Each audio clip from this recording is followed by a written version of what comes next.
പലിശക്കാരുടെ ഭീഷണിയെ തുടർന്ന് ഗുരുവായൂരിൽ വീട്ടമ്മ തീ കൊളുത്തി ജീവനൊടുക്കി. ഗുരുവായൂർ ഇരിങ്ങപ്പുറം സ്വദേശി ജുമൈലയാണ് മരിച്ചത്. വീടിന് പുറകിലെ പറമ്പിലാണ് ജുമൈലയെ തീ കൊളുത്തി മരിച്ച നിലയിൽ കണ്ടെത്തിയത്. പലിശയ്ക്ക് പണം നൽകിയിരുന്ന ആബിദ എന്ന സ്ത്രീ ഭീഷണിപ്പെടുത്തിയിരുന്നതായി കുറിപ്പെഴുതി വച്ച ശേഷമാണ് ജുമൈല ജീവനൊടുക്കിയത്. ഭീഷണിയെക്കുറിച്ച് ജുമൈല പറയുന്ന ശബ്ദ സന്ദേശം ജനം ടിവിക്ക്. എൻ്റെ കട പോയിട്ടുള്ള കാശൊക്കെ അവളേന്ന് മേടിച്ചുതരാൻ ഞാൻ എല്ലാവർക്കും പറഞ്ഞിട്ടുണ്ട്. പിന്നെ എൻ്റെ മോന് ഇപ്പോൾ സാധാരണ ഒരു വണ്ടി എടുത്തു കൊടുക്കുകയിട്ട് അവനെ പണിക്ക് പറഞ്ഞേക്ക്. അവരെ രണ്ടാളെയും നോക്കണോട്ടുള്ള എൻ്റെ മക്കളെ നോക്കണ പോലെ അവരെ നോക്കണം. അവർക്ക് ആരുമില്ലാന്നും തോന്നായിരുന്നു. എനിക്ക് പിന്നെ വയ്യ. പിന്നെ ഭയങ്കര ശല്യം. കുടിയിൽ വന്നിട്ടും ഫോൺ വിളിച്ചിട്ടൊക്കെ ഒരു പൊറുതി തരണില്ല. സാനു കെ സജീവ് ചേരുന്നുണ്ട് തൃശ്ശൂരിൽ നിന്ന്. സാനു, വളരെ ദാരുണമായ സംഭവമാണ്. വട്ടിപ്പലിശക്കാരെ കൊണ്ട് പൊറുതിമുട്ടി ഒരു ജീവൻ കൂടി സംസ്ഥാനത്ത് പൊലിഞ്ഞിരിക്കുകയാണ്. നമ്മുടെ സർക്കാർ സംവിധാനങ്ങൾ ഇവരെ കയറൂരി വിട്ടതുകൊണ്ടാണ് ഇത്തരത്തിലുള്ള മരണങ്ങൾ വീണ്ടും തുടർക്കഥയാകുന്നത്. എന്താണ് ഈ ശബ്ദ സന്ദേശത്തിൽ പറഞ്ഞിരിക്കുന്നത്?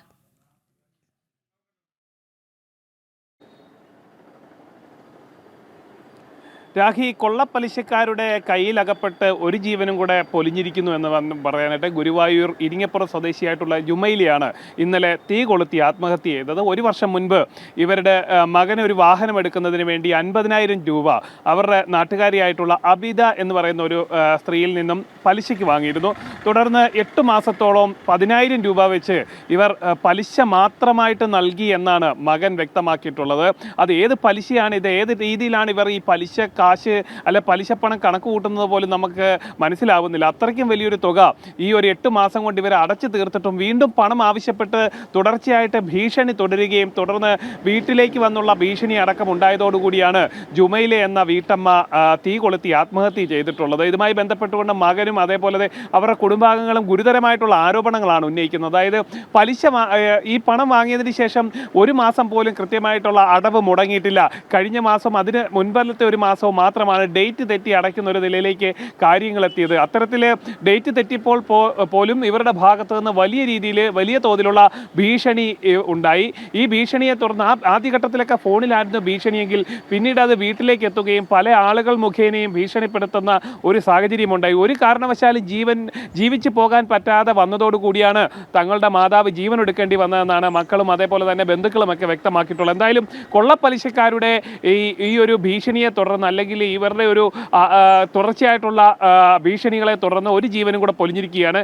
ഒരു 2 മാസം മുൻപ് ഗുരുവായൂരിൽ സമാന നിലയിൽ തന്നെ പലിശക്കാരുടെ അല്ലെ കൊള്ളപ്പലിശക്കാരുടെ ഭീഷണിയെ തുടർന്ന് ഒരു യുവാവ് ജീവനൊടുക്കുന്ന ഒരു സാഹചര്യം ഗുരുവായൂരിലുണ്ടായിരുന്നു. ഞാൻ മനസ്സിലാക്കുന്നത് ഏതാണ്ട് 50,000 രൂപ, എന്തെങ്കിലും തെറ്റുണ്ടെങ്കിൽ തിരുത്താം സാനു, എങ്കിൽ പോലും 50,000 രൂപയാണ് ജുമൈല കടമായി വാങ്ങിയത്.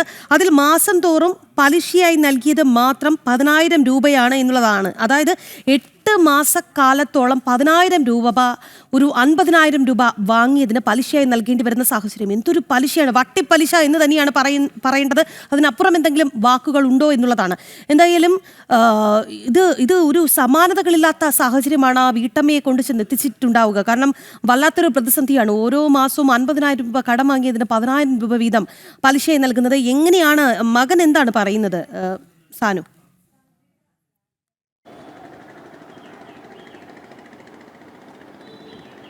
രാഖി, അതിനു മുൻപ് മറ്റൊരു കാര്യം സൂചിപ്പിക്കാനുള്ളത്, ഇത് ഗുരുവായൂരിൽ ഇത് ആദ്യത്തെ സംഭവമല്ല. ഏതാനും മാസം മുൻപ് വ്യാപാരിയായിട്ടുള്ള മുസ്തഫയും സമാന നിലയിൽ തന്നെ പലിശക്കാരുടെ ഭീഷണിയെ തുടർന്ന് ആത്മഹത്യ ചെയ്തൊരു സ്ഥലമാണ് ഗുരുവായൂർ.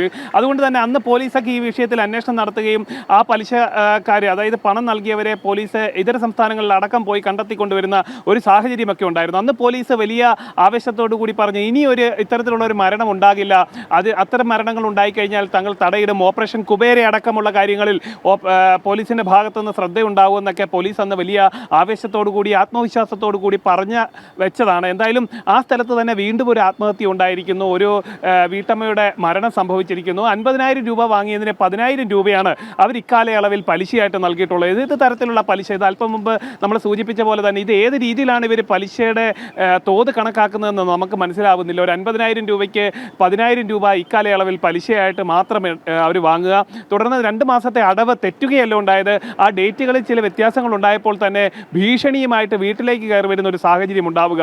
അതായത് പണം നൽകി, സാധാരണ നിലയിൽ ഏതെങ്കിലുമൊക്കെ തരത്തിൽ പണം നൽകിയില്ലെങ്കിൽ അത് കേസുമായിട്ട് മുന്നോട്ട് പോവുക, അല്ലെങ്കിൽ അത് തിരിച്ചു വാങ്ങുന്നതിന് ഭീഷണി അല്ലാതെ മറ്റു മാർഗ്ഗങ്ങൾ, നിരവധി മാർഗ്ഗങ്ങൾ സ്വീകരിക്കാമെന്നിരിക്കെ ഡേറ്റ് തെറ്റിയതിൻ്റെ പേരിലാണ് ഇപ്പോഴത്തെ പ്രശ്നങ്ങൾ ഉണ്ടായിരിക്കുന്നത്. വ്യാഴാഴ്ച വൈകിട്ടാണ് ഈ ജുമൈല ആത്മഹത്യ ചെയ്യുന്നത്. വീടിൻ്റെ പിൻഭാഗത്തുള്ള പറമ്പിൽ, ഒഴിഞ്ഞ പറമ്പിൽ അവർ തീ കൊളുത്തി ആത്മഹത്യ ചെയ്യുകയായിരുന്നു. ഒപ്പം തന്നെ അവരുടെ ആത്മഹത്യ അതിനു മുൻപ് അവരൊരു ശബ്ദ സന്ദേശം അയച്ചിട്ടുണ്ട്. അതിൽ അവർ പറയുന്നത് തൻ്റെ മക്കളെയൊക്കെ നോക്കണം, കൃത്യമായിട്ട് മക്കളെയൊക്കെ നോക്കണമെന്നും ജീവനും കൊണ്ട് ജീവിച്ച് മുന്നോട്ട് പോകാൻ പറ്റാത്ത നിലയിലേക്ക് പലിശക്കാരുടെ ഭാഗത്തു നിന്ന് ഭീഷണി ഉണ്ടാവുകയാണ്. തനിക്കിനി ജീവിക്കാൻ സാധിക്കാത്ത നിലയിലേക്ക് കാര്യങ്ങൾ എത്തിയിരിക്കുന്നത്. അതുകൊണ്ട് തൻ്റെ മക്കളെ നോക്കണമെന്ന് പറഞ്ഞിട്ടാണ് അവർ ആത്മഹത്യ ചെയ്യുന്നത്. ഒപ്പം തന്നെ ഈ പണം വാങ്ങിയത് ആരിൽ നിന്നാണെന്നും അടക്കമുള്ള കാര്യങ്ങൾ അവരുടെ ആത്മഹത്യാ കുറിപ്പിൽ രേഖപ്പെടുത്തിയിട്ടുണ്ട്. 50,000 രൂപ വാങ്ങിയതിന് 10,000 രൂപ പലിശയാക്കിയിട്ടും അവരുടെ ഈ പലിശക്കാരുടെ ആർത്തി തീരാതെയാണ് ഈ ജുമൈല എന്ന് പറയുന്ന അതോടൊപ്പം തന്നെ ചോദിക്കുകയാണ്, ഇതിപ്പോൾ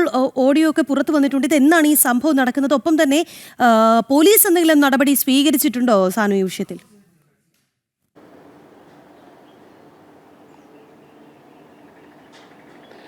വ്യാഴാഴ്ച വൈകിട്ടാണ് ഇത്തരത്തിലുള്ള ഒരു ആത്മഹത്യ നടക്കുന്നത്. അതിനുശേഷമുള്ള അന്വേഷണത്തിലാണ് ഈ ഒരു ശബ്ദ സന്ദേശമൊക്കെ പുറത്തേക്ക് വന്നിട്ടുള്ളത്. എന്തായാലും ഇതുമായി ബന്ധപ്പെട്ടുകൊണ്ട് കുടുംബം ഇപ്പോൾ ആത്മഹത്യാ കത്തിലും അതേപോലെ ഈ ശബ്ദ സന്ദേശത്തിലുമൊക്കെ അവർ ആരുടെ കയ്യിൽ നിന്നാണ് പണം വാങ്ങിയിട്ടുള്ളത്, എന്തിൻ്റെ ആവശ്യത്തിന് വേണ്ടിയിട്ടാണ് പണം വാങ്ങിയിട്ടുള്ളതെന്നൊക്കെ വ്യക്തമാക്കിയിട്ടുണ്ട്. അതുകൊണ്ട് തന്നെ പോലീസ് ഈ പലിശയ്ക്ക് പണം നൽകിയവരെ കേന്ദ്രീകരിച്ചുള്ള അന്വേഷണമൊക്കെ ആരംഭിച്ചിട്ടുണ്ടെന്നാണ് നമ്മളോട് അറിയിച്ചിട്ടുള്ളത്. എന്തായാലും വൈകാതെ ഇവരെയൊക്കെ പിടികൂടുകയും എന്തൊക്കെയാണ് ഇവർ നിരന്തരമായിട്ട് ഭീഷണി ാക്കിയിട്ടുള്ളത്, അല്ലെ ഏതൊക്കെ തരത്തിലാണ് ഫോണിൽ അടക്കം ഇവർ ഭീഷണിപ്പെടുത്തിയിട്ടുണ്ടെന്നുള്ള കാര്യങ്ങളൊക്കെ ഫോൺ രേഖകൾ കൂടുതൽ പരിശോധിച്ച് ശാസ്ത്രീയമായി പരിശോധിച്ചതിന് ശേഷം കൃത്യമായിട്ടുള്ള കടുത്ത നടപടി ഉണ്ടാകുമെന്നാണ് പോലീസിന്റെ ഭാഗത്തുനിന്ന് ഇപ്പോൾ അറിയിച്ചിട്ടുള്ളത്. രാഖി, എന്തായാലും തൃശ്ശൂരിലാണ്, ഗുരുവായൂരിലാണ് വട്ടിപ്പലിശക്കാരുടെ ഭീഷണി തുടർന്ന് വീട്ടമ്മ തീ കൊളുത്തി ആത്മഹത്യ ചെയ്തത്. ഗുരുവായൂർ ഇരിങ്ങപ്പുറം സ്വദേശി ജുമൈലയാണ് മരിച്ചത്. വീടിന് പുറകിലെ പറമ്പിൽ ജുമൈലയെ തീ കൊളുത്തി മരിച്ച നിലയിൽ കണ്ടെത്തുകയായിരുന്നു.